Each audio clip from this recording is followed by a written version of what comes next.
Hello children, hope you are all fine. Today we are going to see if clause and its types. Conditional sentences are also known as conditional clause or if clause.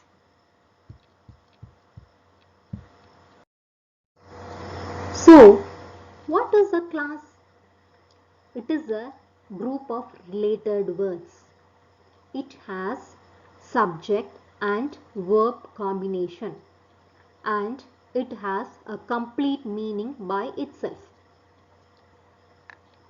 You can consider simple sentence as a clause. Example, he plays cricket regularly. Now, is this a clause? For that, we will check whether it is satisfied all the three conditions that we just discussed. What are those three conditions? It is a group of related words. It has subject and verb combination, and it has complete meaning by itself. Is it a group of words? Yes, it is. He plays cricket regularly.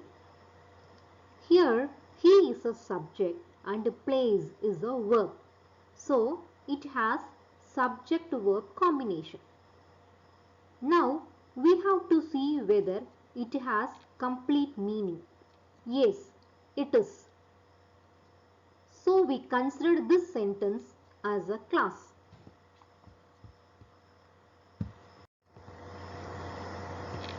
Now, clause is divided into two parts based on the usage, independent clause and dependent clause.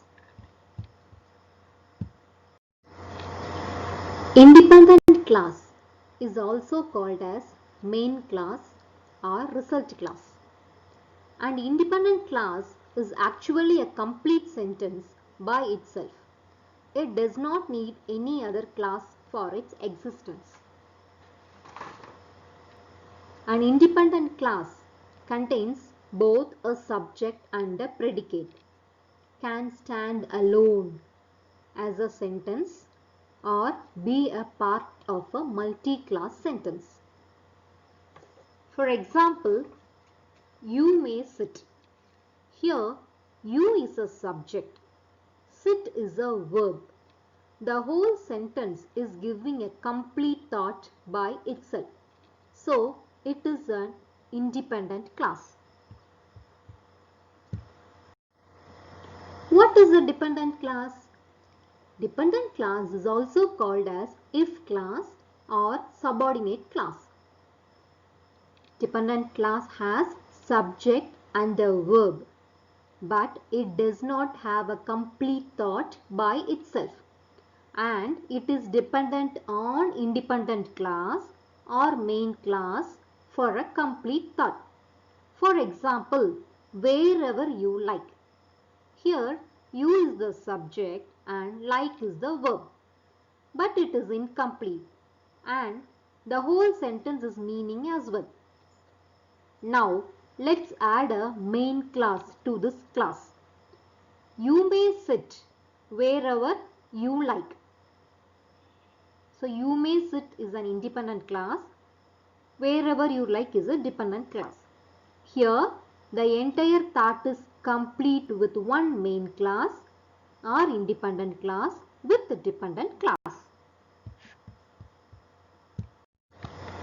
When do we use if clause or when do we use conditional clause? In our daily life, we use so many conditions. There are four types of conditionals. Zero conditional, type 1 or real conditional, type 2 or unreal conditional, type 3 or unfulfilled conditional. When do we use zero conditional? We use zero conditional to talk about scientific truth, universal truth, facts, rules and instructions. For example, if we heat ice, it melts. This is truth, universal facts. Zero conditionals are used to express something that is always true. We can make a zero conditional with two simple present tense. One in the if class and another in the main class. If you heat ice, it melts. If you heat ice, dependent class, it melts, independent class. It is a fact. We can replace if into when, but meaning will not change. It's 100%, zero condition is 100% real. We see some more examples. If water boils, it produces steam. Yes, it is 100% real. We can prove. If you touch fire, you get buried. 100% real. You get water when you mix hydrogen and oxygen. The condition always have the same result. We use comma after the conditional sentence before the result sentence. Here, if you heat ice, conditional sentence, it melts, result sentence. We can also change the order, result sentence plus if conditional. We do not use comma.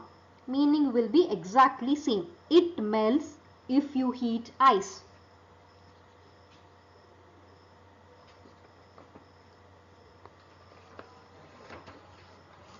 What tenses are the verbs in the example? Answer is simple present tense. Why we use simple present? Simple present describes facts and regular actions. So zero conditionals are facts. Here, if you heat ice, heat present tense verbs, melts present tense verbs. So far you have learnt what is a class and what is an independent class, dependent class, and 4 types of conditionals, and we have learnt about zero conditionals. Next class we see type 1, type 2 and type 3. And now what you are going to do is write 5 examples for zero conditional. Thank you.